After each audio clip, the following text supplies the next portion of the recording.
Hey, how's it going there, folks? Welcome back here to a Tuesday night here in California. It is the Earthmaster in here, about 10:30 p.m. California time, April 2nd, 2024. And goodness, have we had a lot of earthquake activity here today around the Taiwan area.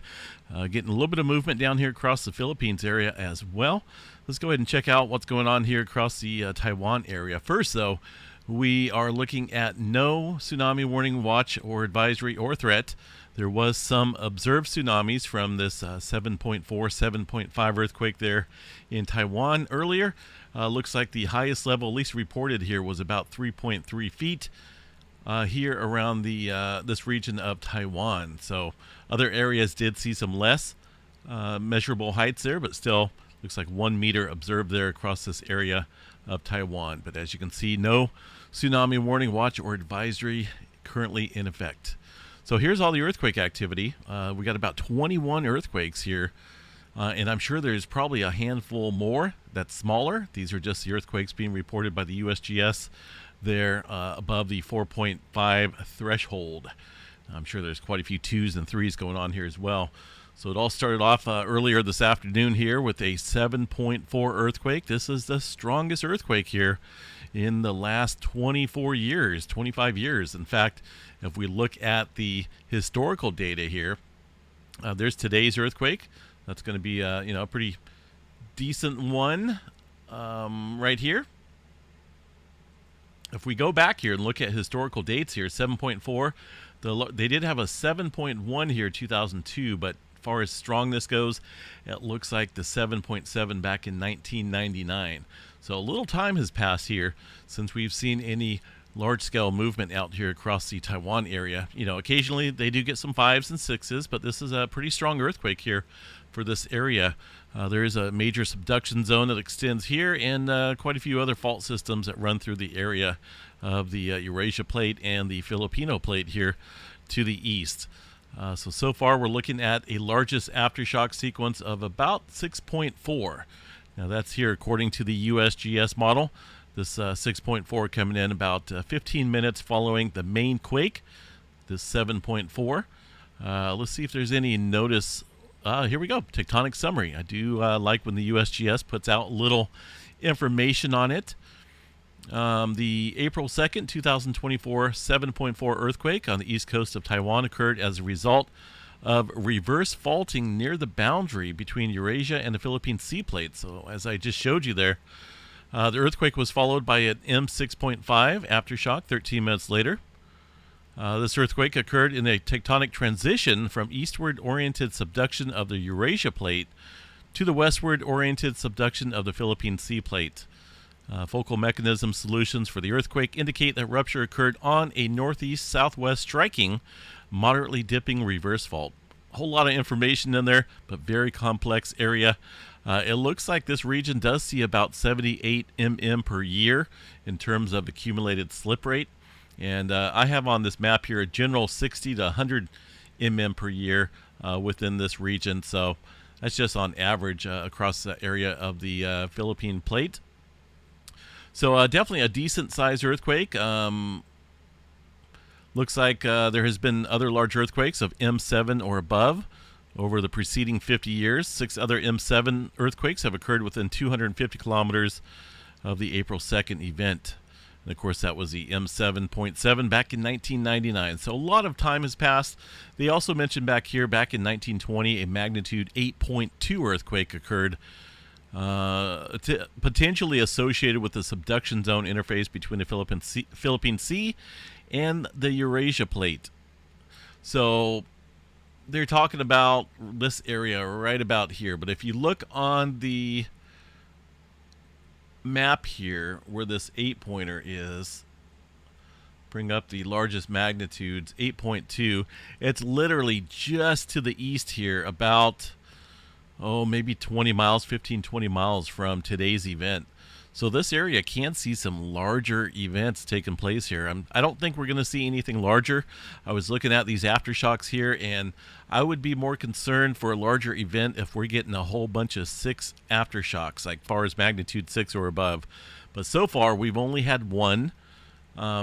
And the majority of these aftershocks here, according to the USGS, are in the 5, maybe the upper 5 range. A lot of 4s coming in there as well. So I don't think we're going to see anything larger, but it's always good to pay attention out here because, you know, time has passed. There's been a little bit of time that has passed since a 1920 earthquake of 8.2.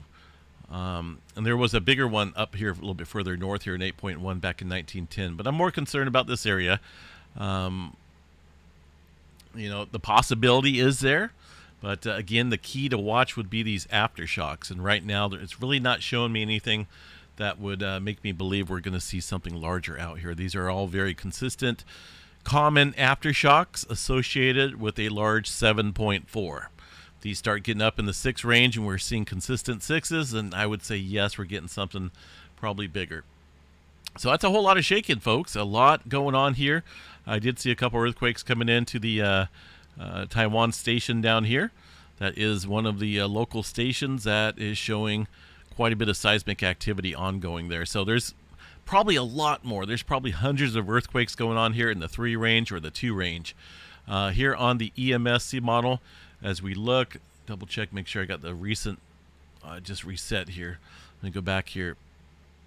See what we got from the EMSC model. Probably a few more earthquakes up here. In the purple circle are going to be the ones in the last hour. Although it looks roughly about the same. There may be a few out here, but I guarantee you there's a lot more going on than what the EMSC is reporting and the USGS, because, you know, for every 4 or 5 magnitude, we're going to get probably 20 or 30 3s and then triple that for 2s and whatnot, as far as the magnitude goes. So we'll continue to watch this overnight. It was getting a little bit of migration up here, but it looks like it's back building here across the off the coast towards the subduction area. So we'll have, like I say, we'll have to watch that. It is a major player in producing some larger earthquakes. And of course, down here, a little bit of movement here across the Philippine Trench. This 5.1 coming in just about an hour or so ago, away south. So we'll watch for you know, general migration here. A lot of times when we see a big earthquake out here, tends to put strain and stress on other areas. And in this case, I would be watching regions upstream here. And also, as I mentioned, downstream. We're already seeing a little bit here across the Philippine area. But we'll continue to watch that overnight. Either way, that's quite the amount of earthquake activity. And seen some videos floating around there on social media of some collapsed buildings and whatnot. Definitely a powerful shaker out there. Expect some strong aftershocks, and hopefully everyone stays safe out there in that area of the world. Now, as far as movement since then, we've definitely seen some activity ramping up here across the eastern Pacific, more so out in the California area. Things starting to move out here following that larger event today. Let's bring up the 2.5 map and above. Doesn't really show a whole lot, but these 2 earthquakes right here occurring immediately after that 7-pointer, thousands of miles away. So we had a 3-pointer here near the Santa Rosa area on the Rogers Creek Fault, and also some movement on the San Andreas Fault. A lot of small microquake activity kicking up here in Southern California. The San Andreas Fault here, definitely well overdue in terms of some movement. It looks quiet for now. But, you know, key indicator is watching what's going on around it, and things are starting to light up here across the California area. Further up north, seeing some movement into the Reno area. This is around the Steamboat Springs area. Someone sent me a video here recently of some type of some new geyser activity out there. I didn't really get a chance to watch it all, but there's been a whole bunch of earthquake activity out here around the Steamboat, Nevada area recently. Definitely some big-time geothermal fields out there. Up into the Pacific Northwest, quite active out here over the last 12 hours or so. They did see a 2.9 here, a couple little earthquakes here outside of the Centralia area. It is in I guess this is kind of a valley down here, but away from the Cascades. Seen some earthquake activity here around Mount Rainier and also Mount St. Helens, as you can see here on the map. Doesn't look like a huge swarm going on here, but we are getting a little bit of activity. I do want to double check the volcano hazard map here and see what we got for Mount St. Helens activity, which is still currently green. not noticing anything different. But last year we did see a decent swarm out there, along with some elevated SO2 emissions at the time. So we're just going to zoom in and see what these seismograph stations look like. There's the big earthquake. That's going to be the 7-pointer, followed up by the S waves. See these wavy lines here? It probably went around the globe a couple times here. But I guarantee you, majority of the seismograph stations picked up that P wave and also the S waves. So far as earthquake activity, this looks like the 2.9 here. That was earlier this morning, right? If I remember right, 2.9, or earlier this afternoon, right there for that 2-pointer.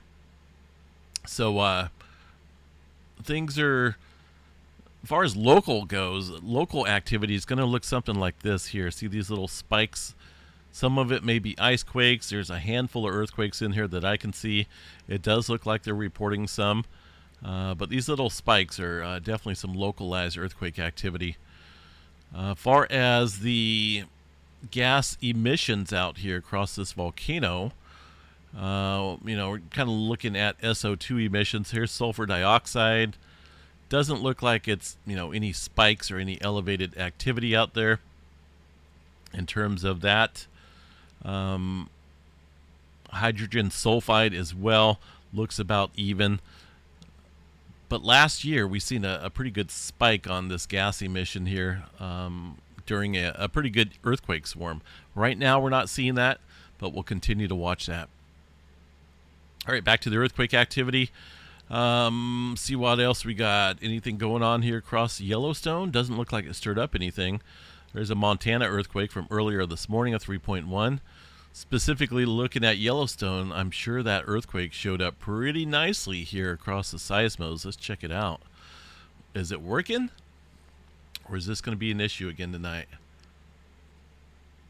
I believe the Yellowstone station is offline, it looks like, because I'm not getting anything to key up here. It's been offline here for a little while. So we're not going to be checking that. But as far as earthquake activity goes there across Yellowstone, it looks like maybe a little one around Lake Yellowstone, but that's about it.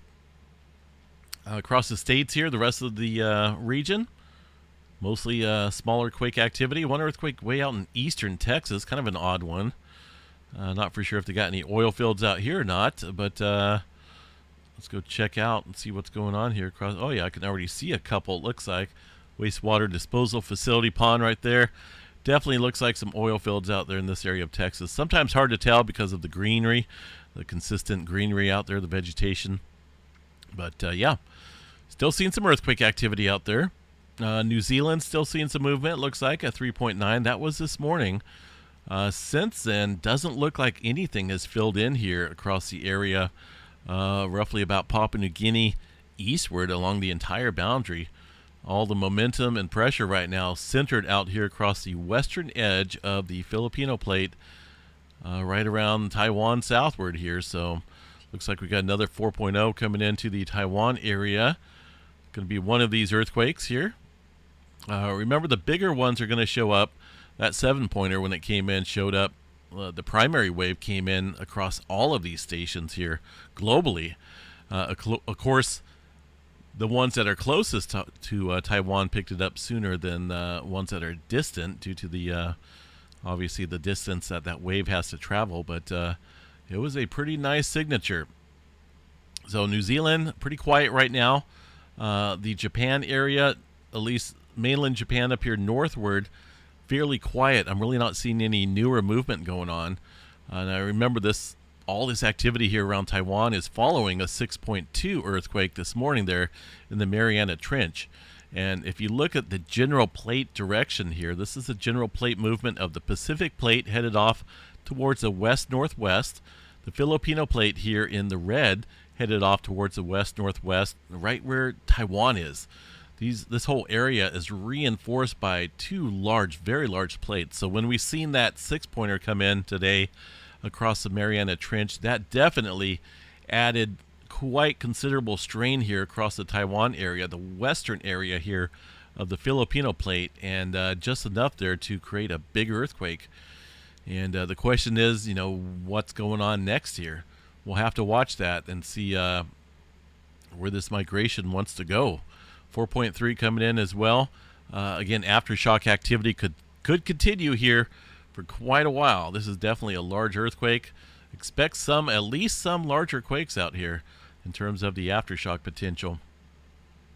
There's a recent quake there around the Philippines southward. We did see some movement out here across a oceanic divergent zone following this activity. Out here in the mid-Indian Ridge, this little fracture zone out here. It looks like maybe Z-Wolf or another unnamed fracture zone out here. There's quite a few of them out there in the Indian Ocean. So definitely things stirring up out here. All this activity, one would think that we were seeing elevated space weather activity, but we're not. Let's see. Let me double check here. See if there's anything else going on before I go into the space weather.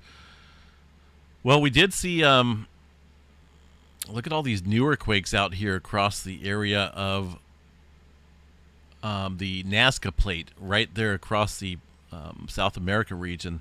All this activity came in following that 7-pointer activity as well. So if anything, it looks like strain has amplified out here across this region. Definitely seen an uptick. 5.1 there off the coast of Ecuador. 5.0 there in Peru. Definitely get some shallow activity going on. This activity as well, 4.3 off the coast of El Salvador. And we're not seeing it, but there was some activity here in the Gulf of California. Looks like a 4.2 coming in here. See the circle down there across the Gulf of California. Not showing up here on the USGS map. So things are getting cooking. Things are definitely rocking and rolling out here. In terms of the plate movement, at times it can be pretty quiet, but we're definitely kicking up right now. So far as Hawaii goes, it sits out there in the middle of the Pacific Plate. One would think with all this activity, it would make some type of adjustment out here. We're really not seeing anything elevated out here. A little bit of movement offshore. There's a little swarming going on here. It looks like in the deeper regions underneath this area of the Helena Slump, stretching off towards the Loihi Seamount. Let's go check out what's going on here real quick, see if we got any adjustment taking place out there across the Kilauea volcano, and then we'll look at space weather, and then we'll check out the eclipse activity here in a few minutes. Earthquake activity, that's centered more down south here across this area. Let me pull up the seismograph station and see. It's going to do that again tonight, it looks like. There we go. There's the... that looks like the 7-pointer reading. Didn't quite show up as prominent as other seismograph stations will. Just might be how this is tuned. But there's a handful of earthquakes here locally across this area of the Big Island. I'm not really seeing any major swarming going on up here at the summit area. That one looks like it's offline. This one's online.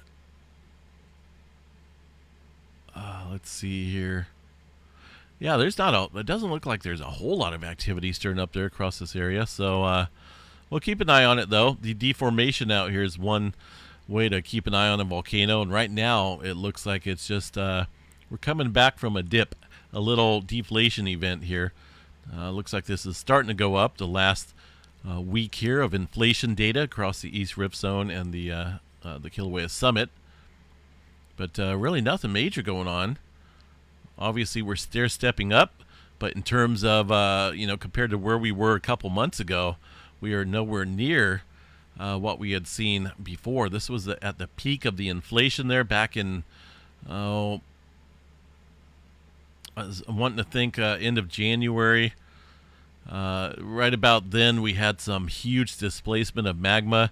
That's why we're seeing that huge droppage going on there, that huge deflation event, where magma was removed from the summit area off to the southwest rift zone. And we actually seen a whole bunch of earthquake activity following that event, and it kind of looks like that's where the earthquake activity is taking place here right now. So we'll continue to watch it. Either way, definitely, could be a domino effect out here with all this activity going on. All right, space weather activity, and as I've mentioned here in the past, there's definitely a relationship between space weather activity and earthquake activity. But in this case here, we've had two large earthquakes today, one very large, with no space weather activity. We haven't had any flares. There's no sunspots facing the Earth, no coronal holes, no major expected solar wind. This is just one of those times here where just built up strain and stress of the plate dynamics out here has created, a large amount of earthquake activity. But nothing going on with the sun, no relationship. Looking at the sunspots here, they're pretty much non-existent. That's going to stay pretty quiet here for a little while. We got very low percentages for solar flare threat. A look at the far side of the sun. This was put out today, it looks like. Let me double check, make sure we got the most recent image here, which it is. There's a region out here on the eastern limb, it looks like. Just barely see it. It looks fairly large. There's 3615. That was the culprit of many M flares here over the last couple weeks or so while it was facing the Earth. This is still the far side of the sun. This is the Earth-facing side with not a whole lot on it.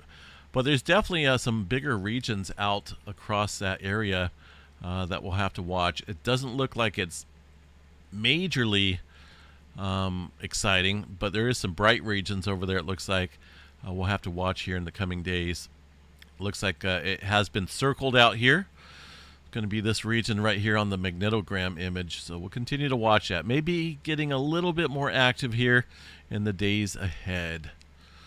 All right, so looking at the potential here for cloud cover on the April 8th time period. This is the latest update here that was put out April 3rd UTC time, right? 00. So we're starting over.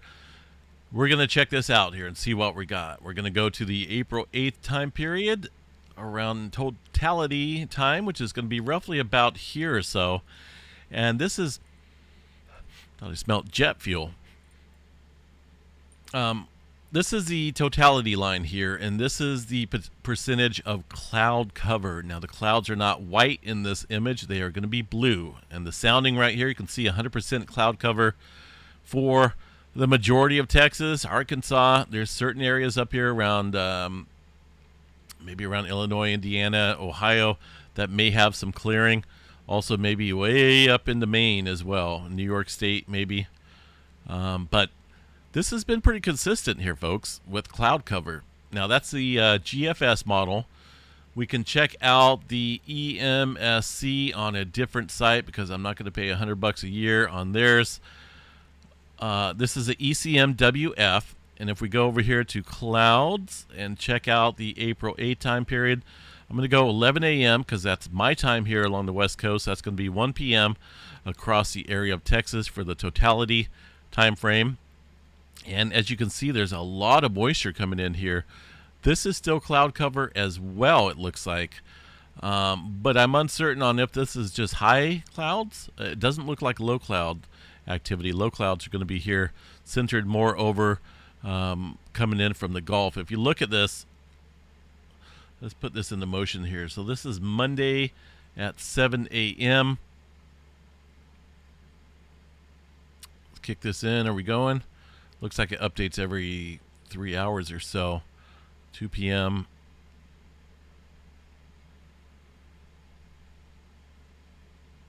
It's got to be updating more than that. That just looks a little generic. That's well after the eclipse. Roughly right about there is going to be the time of the eclipse time. 11 a.m. my time. Remember, this is going to be 1 p.m. Central Time. San Antonio definitely underneath a whole bunch of cloud cover, but there's a decent amount of clarity out here, all the way up into Illinois, Indiana, Arkansas.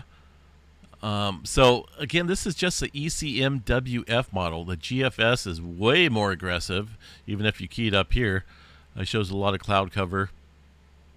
And on the model here, if we go out and check, let's pull up the 8th again, which is right, we're getting close, folks. We're definitely getting close. We're going to pull up the Canadian model here, and see what these guys are reporting.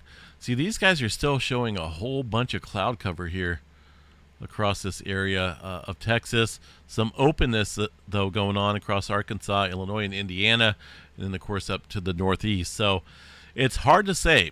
It almost looks like it's dependent on this low-pressure system that's tapping into some subtropical moisture, subtropical jet streaming in here.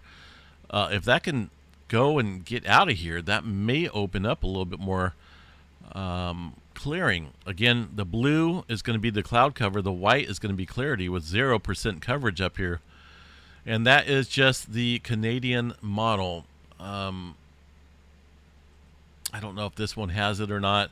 This one does show some of the moisture out here. This is the precipitable water roughly at the same time, right?